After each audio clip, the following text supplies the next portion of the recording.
Hi friends, நான் உங்க Vasanthi. Welcome to mummy daddy channel. இன்னைக்கான மோட்டிவேஷனல் ஸ்டோரி என்ன அப்படின்னா வெறுப்பின் உச்சம். அது கிமு 4ஆம் நூற்றாண்டு கிரேக்க நாட்டை 2ஆம் பிலிப்ஸ் அப்படிங்கிற மன்னர் சிறந்த முறையில் ஆட்சி செஞ்சுட்டு வராரு. அவருடைய மகன் தான் மாவீரர் அலெக்சாண்டர். அலெக்சாண்டர் ஒரு சிறந்த அரசர், போர் வீரர், ஒரு சிறந்த மனிதர் அப்படிங்கிறதும் நம்ம எல்லாருக்குமே தெரியும்.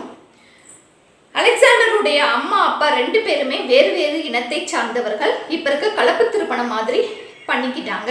அதனால இவர் முறையான அரச வாரிசு இல்லை அப்படின்னு நினச்சி அரச குடும்பத்தினரும் அரசாங்க அதிகாரிகளும் இவர் அரசராக கூடாது அப்படின்னு நினச்சி இவர் மேலே ரொம்ப வெறுப்பை காமிச்சாங்க. இவர் அரசராக கூடாது அப்படிங்கிறதுல ரொம்ப உறுதியாகவும் இருந்தாங்க. இப்படியே சில காலங்கள் போய்கிட்டு இருந்துச்சு.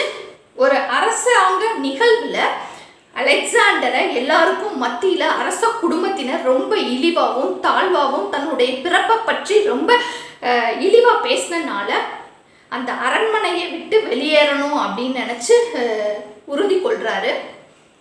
இவர் தன்னுடைய தம்பியையும் தன்னுடைய அம்மாவையும் தன்னுடன் கூட்டிக்கிட்டு அரண்மனையை விட்டு வெளியேறாரு. வெளியேறி ஒரு சின்ன மலை கிராமத்தில் போய் தங்குறாரு. அங்கே ஒரு அமைதியான வாழ்க்கையை நார்மல் மனிதன் மாதிரி வாழ்க்கையை நடத்திக்கிட்டு இருக்காரு. இவருடைய தந்தை பிலிப்ஸுக்கு அலெக்சாண்டரை ரொம்ப பிடிக்கும். இவருடைய போர் திறமையும் வேகமும் விவேகமும் அவருக்கு ரொம்ப பிடிச்சிருந்தனால இவர் தான் தனக்கு அடுத்து அரசராகணும் அப்படின்னு சொல்லி பிலிப் விரும்பினார். அதனால நிறைய அதிகாரிகளை விட்டு அலெக்சாண்டரை அரண்மனைக்கு திரும்பி வர சொல்றாரு. ஆனா அலெக்சாண்டர் திரும்பி வர மறுக்கிறாரு. இப்படியே சில காலம் போய்கிட்டே இருக்கு. தத்துவ மேதை அரிஸ்டாட்டில் தான் அலெக்சாண்டரோட ஆசிரியர் அப்படிங்கிறதும் நம்ம எல்லாருக்குமே தெரியும். மற்ற அதிகாரிகளை எல்லாம் அனுப்பிவிட்டு பார்க்குறாரு பிலிப்ஸ். ஆனால் அலெக்சாண்டர் எதுக்குமே வரமாட்டேங்கிறாரு. கடைசியா அரிஸ்டாட்டிலை விட்டு அலெக்சாண்டரை அரண்மனைக்கு கூட்டிட்டு வர சொல்றாரு. அரிஸ்டாட்டிலும் அலெக்சாண்டரை பார்க்க போறாரு. எவ்வளவோ கூப்பிட்டு பார்க்குறாரு. ஆனால் அலெக்சாண்டர் வர மறுக்கிறாரு. ஏன் அப்படின்னா அந்த அரசாங்க குடும்பத்தினர் இவரை இழிவுபடுத்திக்கிட்டே இருக்காங்க. இவருடைய இனத்தை பற்றி, இவருடைய நிறத்தை பற்றி, இவருடைய குடும்ப பின்னணியை பற்றி, இவருடைய அம்மா அப்பாவை பற்றி ரொம்ப தாழ்வாக பேசுகிறாங்க. அதை அந்த 13 வயது சிறுவனால் தாங்கிக்க முடியலை. உடனே அரிஸ்டாட்டில் ஒரு முடிவு பண்ணுறாரு. இவருக்கு ஒரு பாடம் கற்பிச்சு தான் இவரை அரண்மனைக்கு கூட்டிகிட்டு போகணும் முடியும் அப்படின்னு சொல்லி அரிஸ்டாட்டில் முடிவு பண்ணுறாரு. உடனே தன்னோட நண்பரோட விருந்துக்கு அலெக்சாண்டரை கூட்டிகிட்டு போகிறாரு அரிஸ்டாட்டில். அங்கே 2 பேரும் அந்த விருந்தில் கலந்துக்கிறாங்க. அந்த விருந்தில் ஒரு புதுமையான உணவு ஒன்றை அறிமுகப்படுத்துகிறாங்க. அது பழத்தால் செய்யப்பட்ட ஒரு கேக்கு. அந்த கேக்கை அரிஸ்டாட்டில் சாப்பிட்டுட்டு அலெக்சாண்டருக்கும் கொடுக்குறாரு. அலெக்சாண்டரும் சாப்பிட்டுட்டு ரொம்ப நல்லா இருக்கு, இப்போதான் நான் புதுசாக இந்த உணவை சாப்பிட்றேன் அப்படின்னு சொல்லி சொல்கிறாரு.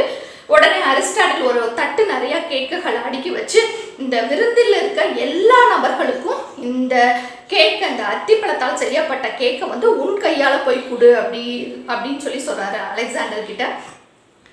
அலெக்சாண்டரும் தன்னோட ஆசிரியர் சொல்கிறத என்னைக்குமே தட்ட மாட்டார், மறுக்கவும் மாட்டார். அதனால அந்த தட்டை வாங்கிட்டு போய் ஒவ்வொருத்தரட்டையாக போய் அந்த கேக்கை கொடுத்துட்டு இந்த கேக் எப்படி இருக்குது அப்படின்னு சொல்லி கேட்டுட்டு அந்த கேக்கின் சுவையை பற்றியும் அறிஞ்சிட்டு வரணும்னு சொல்லி அரிஸ்டாட்டில் அலெக்சாண்டர் கிட்ட சொல்கிறாரு. அதையும் தட்டாமல் செய்கிறாரு அலெக்சாண்டர்.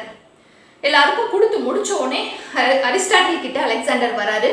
எப்படி இருந்துச்சா உணவு, எல்லாருக்குமே பிடிச்சிருந்துச்சா இந்த கேக்கு அப்படின்னு சொல்லி கேட்குறாரு அரிஸ்டாட்டில். உடனே அலெக்சாண்டர் சொல்கிறாரு, அது எப்படி எல்லாருக்குமே பிடிக்கும், ஒவ்வொருத்தரோட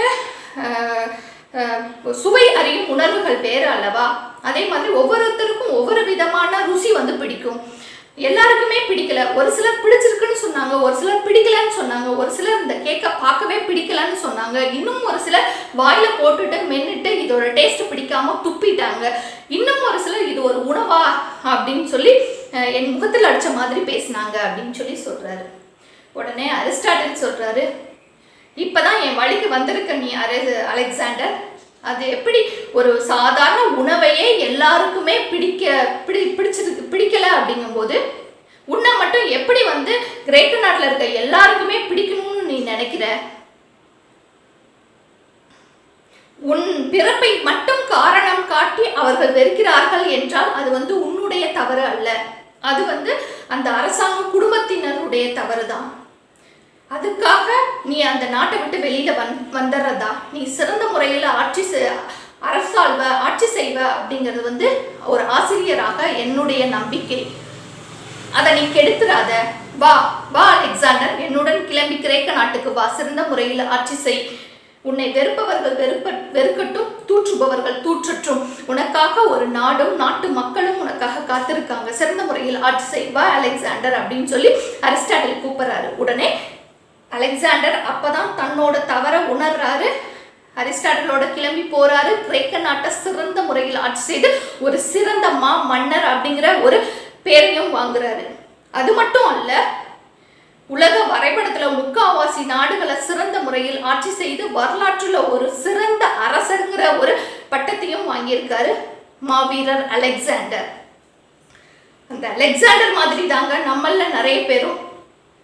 நம்மளை யாருக்கோ பிடிக்கல, நம்ம நிறம் பிடிக்கல, நம்மளோட உருவம் பிடிக்கல, நம்மளோட பிறப்பு பிடிக்கல, இல்ல நம்ம குடும்பத்தை பிடிக்கல, குடும்ப உறுப்பினர்களை பிடிக்கல அப்படிங்கிற ஒரு காரணத்துக்காக நிறைய பேர் நம்மளை வெறுத்து ஒதுக்குவார்கள். அவர்களுக்காக அவர்களோட பதிலுக்கும் கேள்விகளுக்கும் பதில் சொல்லிக்கிட்டு நம்ம இப்படியே இருக்கணும்னு அவசியம் கிடையாது. நம்ம திறமைகளை யூஸ் பண்ணி நம்ம முன்னேறி போய்கிட்டே இருக்கணும். நம்மளை வெறுப்பவர்களுக்கு ஒரு கூட்டம் இருந்துச்சுன்னா நம்மளை விரும்புவதற்கும் ஒரு கூட்டம் இருக்கு இந்த உலகத்துல. அவர்களுக்காக நம்ம முன்னேறணும், அவங்களுக்காக நம்ம வாழ்ந்து காட்டணும். அதுதான் ஒரு சிறந்த மனிதனுக்குரிய அழகு. என்னை யாருக்குமே பிடிக்கலன்னு சொல்லிட்டு நம்மளோட இயல்பான குணத்தையே அவர்களுக்காக மாற்றக்கூடாது. நம்ம உண்மையாகவும் நேர்மையாகவும் நமக்கு பிடிச்ச மாதிரி தன்னோட இயல்பிலேயே முன்னேறி வெற்றி பெறணும். அதுதான் உண்மையான வெற்றி. ஓகே, இந்த வீடியோ உங்களுக்கு பிடிச்சிருக்கும்னு நினைக்கிறேன். என்னோட சேனலை லைக் பண்ணுங்க, ஷேர் பண்ணுங்க, அண்ட் தென் சப்ஸ்கிரைப் பண்ணுங்க. ஓகே, இந்த மாதிரி அலெக்சாண்டரை மாற்றுறதுக்கு அரிஸ்டாட்டில் வர மாதிரி நம்ம எல்லாத்தையும் மாற்றுறதுக்காக தினமும் ஒரு அரிஸ்டாட்டில் வந்துக்கிட்டுலாம் இருக்க மாட்டார். நம்மளோட குணநலங்களை இயல்பாகவும் நேர்மையாகவும் நம்ம தான் முன்னேறி வாழ்ந்து காட்டி வெற்றி பெறணும். Okay, thank you viewers.